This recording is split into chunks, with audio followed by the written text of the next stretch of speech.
सभी बच्चों को सप्रेम नमस्ते।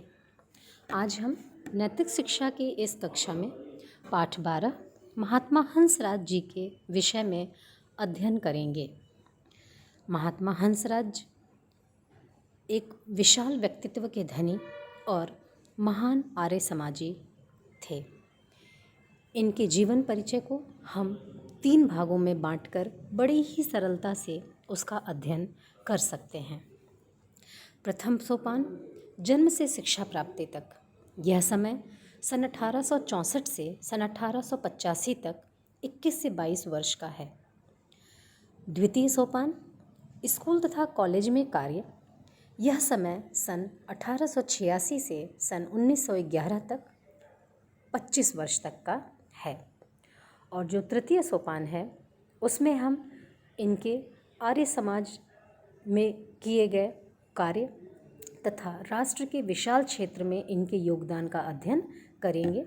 यदि हम समय की बात करें तो वह समय 1912 से लेकर 1938 तक प्रायः 26 वर्ष का है। तो अब हम देखते हैं कि महात्मा जी का जन्म कब हुआ और कहाँ हुआ। महात्मा हंसराज जी का जन्म 19 अप्रैल 1864 को हुआ। कहाँ हुआ? होशियारपुर। होशियारपुर कहाँ है? पंजाब में है। वहाँ एक निकटवर्ती मतलब होशियारपुर के पास में एक बजवाड़ा गांव है, वहाँ इनका जन्म 19 अप्रैल 1864 को हुआ। और इनका स्वर्गारोहण मतलब इनका स्वर्गवास कब हुआ? 14 नवंबर 1938 को। और कहाँ हुआ? लाहौर में हुआ। मतलब महात्मा हंसराज जी का जन्म 19 अप्रैल 1864 को और इनका देहावसान 14 नवंबर 1938 को हुआ। जन्म होशियारपुर पंजाब के निकटवर्ती बजवाड़ा ग्राम में और मृत्यु लाहौर में हुई। अब देखते हैं इनके माता पिता का क्या नाम था। माता जी का नाम गणेश देवी और पिताजी का नाम लाला चुन्नीलाल। और इनके पिताजी के बारे में यहाँ लिखा हुआ है कि चुन्नीलाल जी स्वभाव से सत्संग प्रेमी और स्वतंत्र विचारों के थे, मतलब अपने विचारों की अभिव्यक्ति रखते थे। और ऐसा ही संस्कार बच्चे पर भी पड़ा, मतलब हंसराज जी भी स्वतंत्र विचारों के व्यक्ति थे। परिवार साधारण था। 12 वर्ष की आयु में पिता का देहांत हो गया। यह वज्रपात हुआ महात्मा हंसराज पर जब वो सिर्फ और सिर्फ 12 वर्ष के थे। उनके पिताजी का देहांत हो गया। लेकिन उसके बावजूद संस्कारवश इस बालक में प्रभु भक्ति, कठोर परिश्रम, सादगी तथा तपस्या के बीज पनपते रहे। कहने का अर्थ यह है कि ये अपने पिताजी से इन्हें सारी चीज़ें संस्कार में मिली कि हमें किसी भी चीज़ को अगर हासिल करना है तो कठोर परिश्रम करना है। जीवन सादा और सरल होना चाहिए। तपस्या करके हम किसी भी चीज़ को हासिल कर सकते हैं। तपस्या का मतलब ये नहीं है कि हम हिमालय चले जाएं। तपस्या का मतलब ये है कि किसी भी कार्य को करने में जो भी कठिनाई आ रही है उसका हम दृढ़ता से उसका सामना करें तो फिर हम सफलता जरूर प्राप्त कर लेंगे। अब पिताजी का तो देहावसान हो गया था, तो उनकी जो आगे की शिक्षा थी उन्होंने अपने बड़े भाई श्री मुल्खराज के पास रहते हुए लाहौर में पूरी की। और अपनी श्रेणियों में वे सदा प्रथम रहते थे। जब भी कोई कक्षा में कोई परीक्षा होती थी तो इसमें हमेशा अव्वल आते थे, इनका प्रथम स्थान रहता था। बीए की परीक्षा उन्होंने सन 1885 में संस्कृत और इतिहास विषय को लेकर के पास की। मतलब बीए में इनका जो सब्जेक्ट था, जो विषय था, वो संस्कृत और इतिहास था। और वे पूरे प्रांत भर में द्वितीय स्थान पर रहे। मतलब ये पढ़ने लिखने में काफ़ी होशियार थे। अब ये जो समय चल रहा था, बालक और युवा हंसराज का यह निर्माण काल था।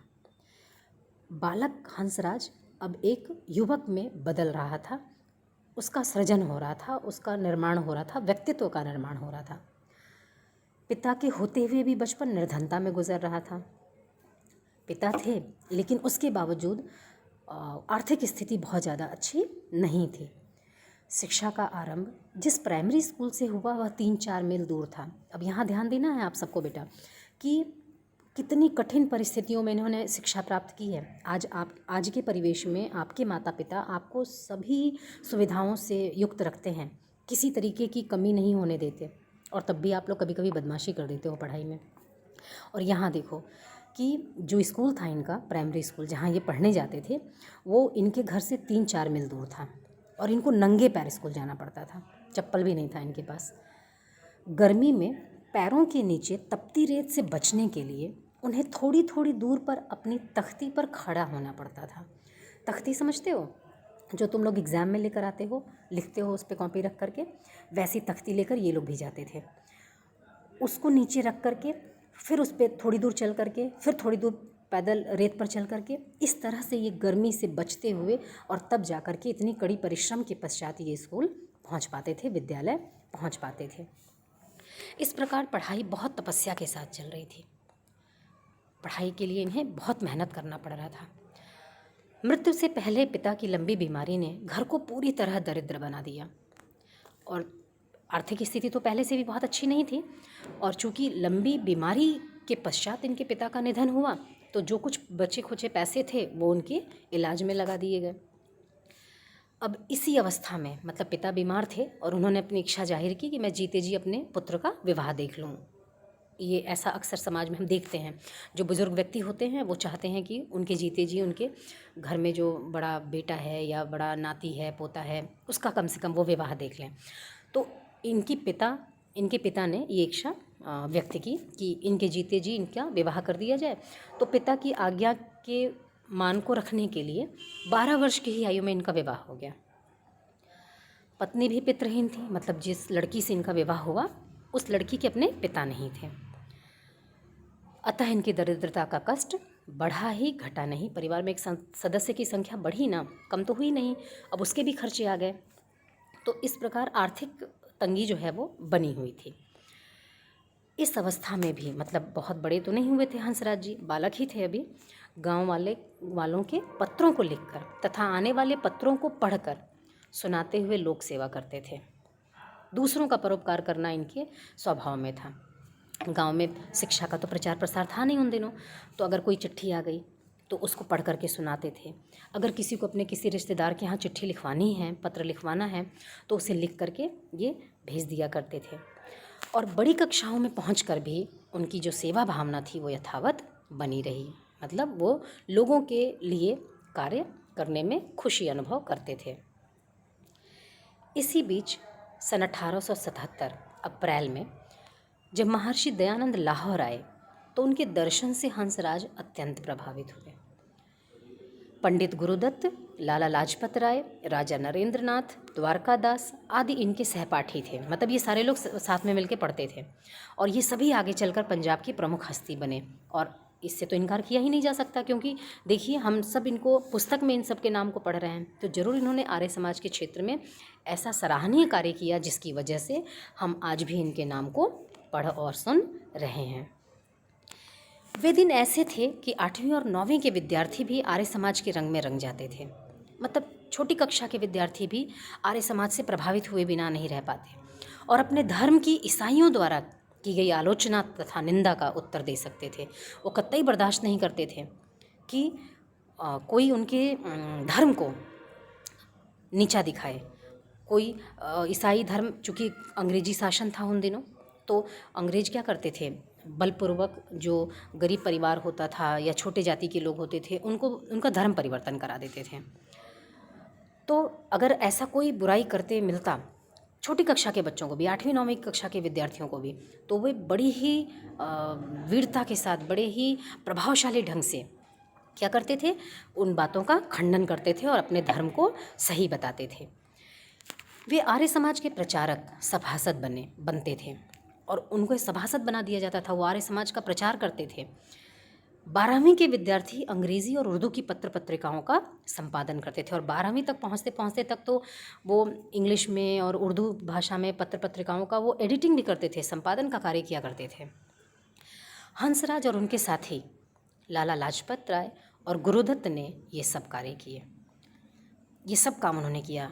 आर्य समाज के प्रचार प्रसार में काम किया, संपादक का कार्य किया, और कॉलेज की पढ़ाई समाप्त करने से पहले ही वे तीनों आर्य समाज के उत्साही सभासद बन गए थे। उत्साही सभासद बन गए थे मतलब वो दूसरों के अंदर उत्साह भरते थे।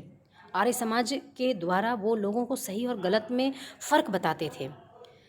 सत्यार्थ प्रकाश, ऋग्वेदादि भाष्य भूमिका तथा स्वामी दयानंद के वेद भाष्य के कुछ भाग पढ़कर ये प्रखर वक्ता और प्रभावशाली लेखक बन गए।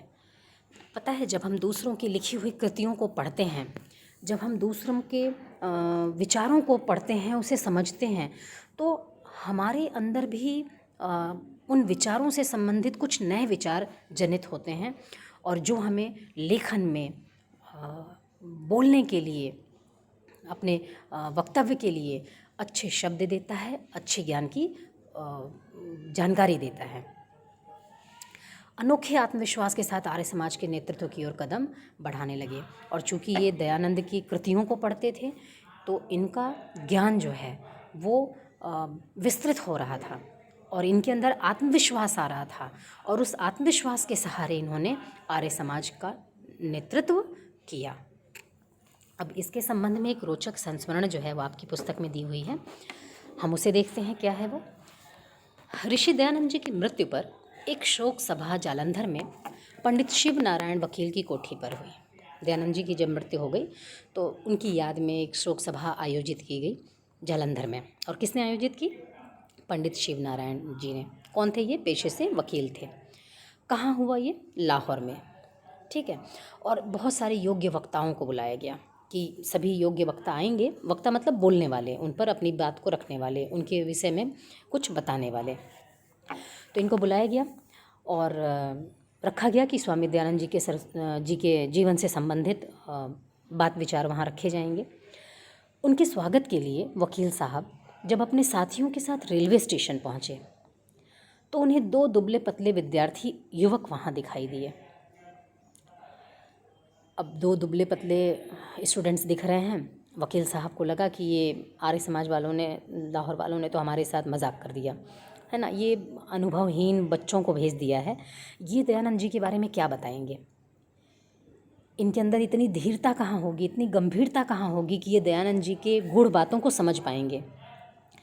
लेकिन जब लाला हंसराज ने उर्दू में और पंडित गुरुदत्त ने अंग्रेजी में ऋषि दयानंद के गुणों का वर्णन किया तो 1 दर्जन से अधिक वकीलों में से किसी का हौसला नहीं हुआ कि इनके धन्यवाद के लिए 4 शब्द भी कह सकें।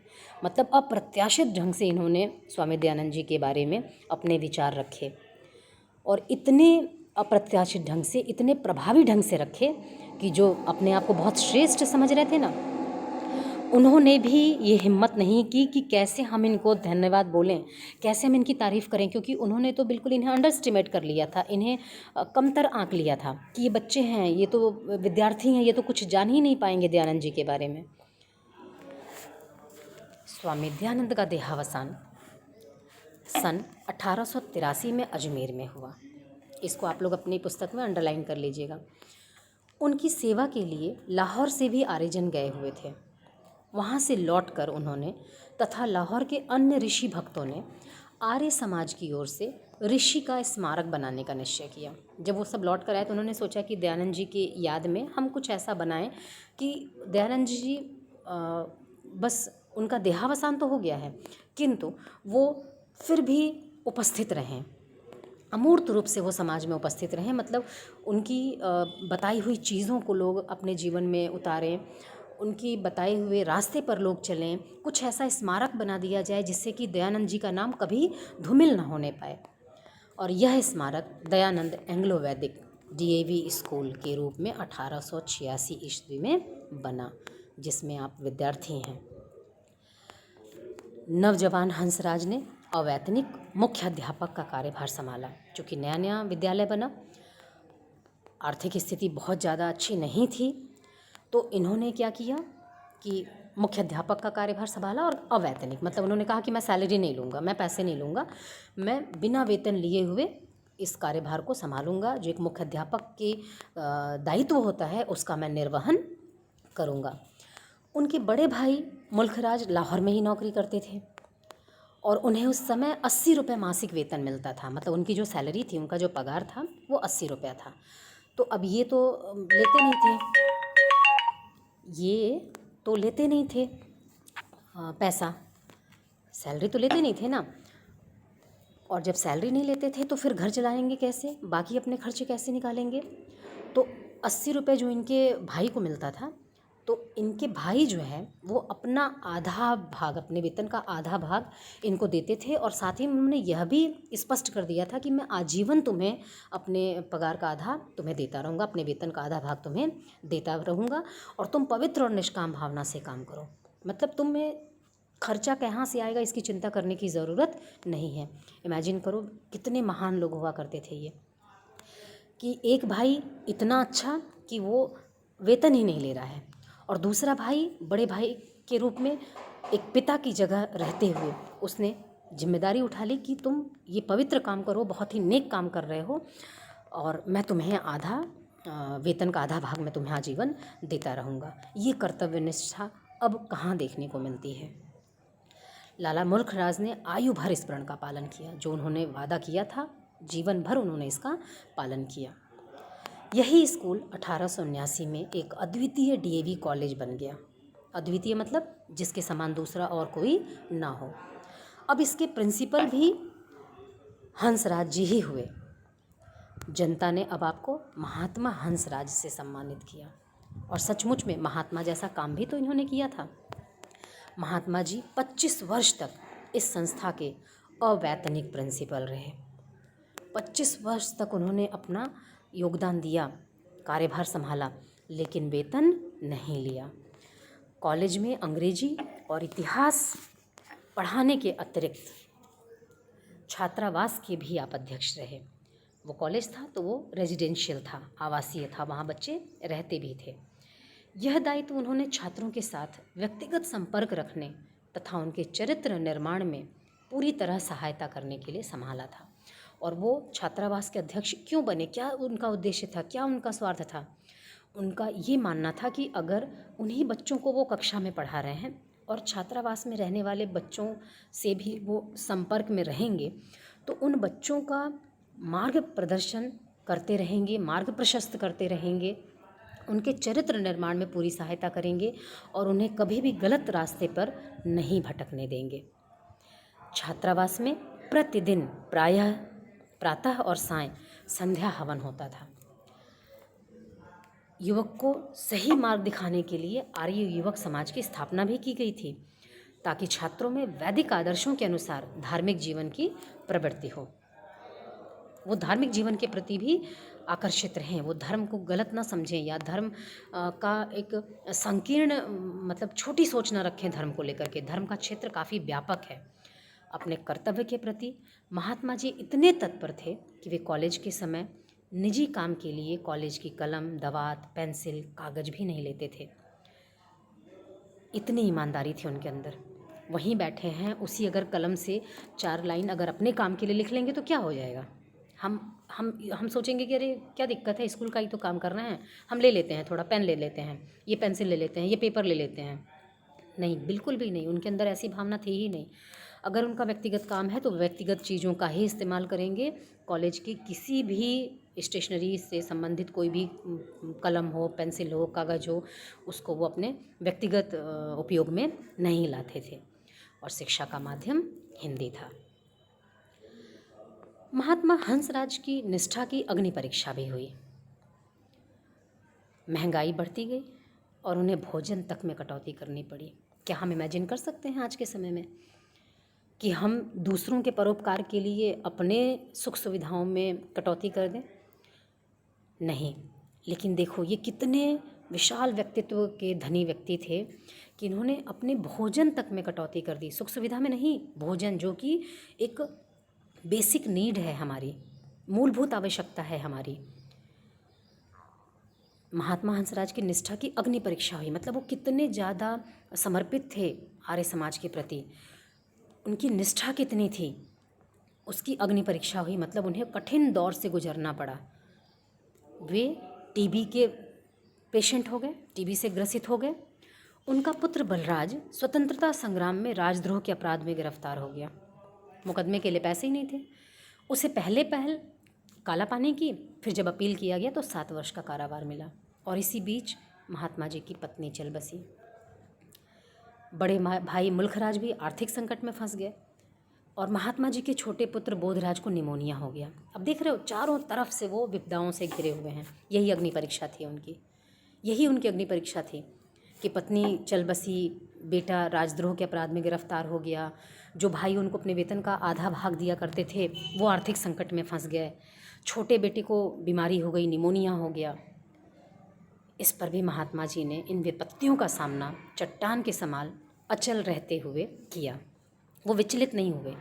उन्होंने इन सभी विपरीत परिस्थितियों का बड़ी ही दृढ़ता के साथ, बड़े ही धैर्य के साथ सामना किया। सन 1911 के अंत में महात्मा जी ने कॉलेज के प्रिंसिपल के पद से त्यागपत्र दे दिया और इस समय उनकी आयु 48 वर्ष की थी। है ना आश्चर्य की बात। आजकल हम देखें तो 48-50 वर्ष की आयु में तो लोग प्रिंसिपल बनते हैं, क्योंकि एक लंबे शिक्षण का अनुभव होने के पश्चात वो इस अवस्था तक पहुंच पाते हैं कि उन्हें अब प्रिंसिपल का कार्यभार दिया जा सके। और 48 वर्ष की अवस्था में इन्होंने उस पद से त्यागपत्र दे दिया। अब उन्होंने अपना सारा समय आर्य समाज को दे दिया। आर्य प्रादेशिक प्रतिनिधि सभा के प्रधान के रूप में उन्होंने इस सभा को सुदृढ़ किया। पंजाब, सिंध, बलूचिस्तान, सीमांत प्रांत, जम्मू कश्मीर इत्यादि प्रांतों का दौरा करके उन्होंने सैकड़ों आर्य समाजों की स्थापना की और हजारों रुपए इकट्ठे किए। जहाँ इन्हें समझ में आता कि यहाँ सामाजिक ढांचा गड़बड़ है, यहाँ पर लोगों में सुधार की आवश्यकता है, यहाँ हमारा धर्म जो है वो क्षण हो रहा है, लोगों की नैतिकता ख़त्म हो रही है, वहाँ आर्य समाज की स्थापना करके ये समाज को नई ऊर्जा से भरने की कोशिश करते थे, नए ज्ञान का संचार करने का प्रयास करते थे। और ये जो रुपए इकट्ठे होते थे इससे भी आर्य समाज से संबंधित ही कार्य होता था। व्यक्तिगत उपयोग के लिए रुपए नहीं इकट्ठे होते थे। ये जो रुपए इकट्ठे होते थे इसी से आगे चल करके भी आर्य समाज संबंधित कार्यों का संपादन होता था। कितने ही सुयोग्य और विद्वान उपदेशक, प्रचारक और भजनीक रखे। भजनीक मतलब जो भजन करते हैं, प्रचारक मतलब जो जा के दूर दूर प्रचार करें, उपदेशक का मतलब जो उपदेश दें, सही ज्ञान बताएं। वैदिक सिद्धांतों पर अनेक ग्रंथ तैयार किए, बहुत सारी बातें लिखी जो लोगों के में अंधविश्वास था, भ्रम की स्थिति थी, उसका खंडन करने के लिए। क्योंकि वेद हमारा क्या है, सत्य पर आधारित पुस्तक है। वेद सब सत्य विद्याओं की पुस्तक है। सभा के अधीन धर्म प्रचार, शास्त्रार्थ, प्रकाशन विभाग का कार्य किया।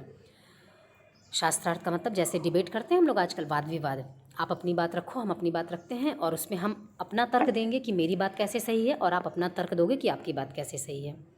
और प्रकाशन विभाग मतलब चीज़ों को पब्लिश करना, पुस्तकों को, पत्रिकाओं को पब्लिश करना। उपदेशक कार्य के लिए दयानंद ब्रह्म महाविद्यालय की स्थापना की। साधना और भक्ति के लिए हरिद्वार में मोहन आश्रम की स्थापना की। हरिद्वार का वातावरण शुद्ध निर्मल होने की वजह से वहाँ पर उन्होंने एक आश्रम बनाया जहाँ वो साधना और भक्ति करते, और उस आश्रम का नाम था मोहन आश्रम। भारत में जहाँ भी अकाल, भूकंप, बाढ़ आदि प्राकृतिक विपत्तियाँ आईं, महात्मा जी अपने साथियों सहित वहाँ सहायता के लिए पहुँचे। बीकानेर का सूखा हो, राजस्थान का अकाल हो, कांगड़ी का भूकंप हो, अवध का दुर्भिक्ष मतलब जहाँ अकाल की स्थिति हो, लोगों को खाने को कुछ ना मिले, मुल्तान में महामारी, गढ़वाल, उड़ीसा, शिमला, कांगड़ा, जम्मू के अकाल, केरल में हिंदू मुस्लिम दंगा, कोहाट का सांप्रदायिक फसाद मतलब दो धर्मों के बीच में आपसी लड़ाई, जम्मू कश्मीर पुंछ के विभिन्न स्थानों पर मुसलमानों द्वारा हिंदुओं का उत्पीड़न, क्वेटा का भूचाल, ये सभी जितने भी संकट थे, चाहे वो मानव निर्मित हों या फिर प्रकृति प्रदत्त हों, उन सब जगह उन्होंने पहुंच करके सभी पीड़ितों की दिन रात सहायता करने में अपने तन मन धन सब कुछ को लगा दिया। मतलब सर्वस्व इनका जो था वो लोक कल्याण के लिए ही था। लगातार परिश्रम, और ये परिश्रम का गुण तो उन्होंने अपने पिता से ही सीखा था। लगातार परिश्रम, वृद्धावस्था का शरीर और मोहन आश्रम की जलवायु की प्रतिकूलता, ठंडा वातावरण था ना हरिद्वार का, और ये बुजुर्ग हो रहे थे, इन्हें अस्वस्थ और जीर्ण बना दिया, बूढ़ा बना दिया। जीर्ण मतलब बूढ़ा बना दिया, अस्वस्थ मतलब बीमार कर दिया। फिर भी उन्हें केवल एक ही धुन थी कि समाज का ढांचा न बिखरे, प्रचार का कार्य ढीला न हो और सेवा कार्य बराबर चलता रहे।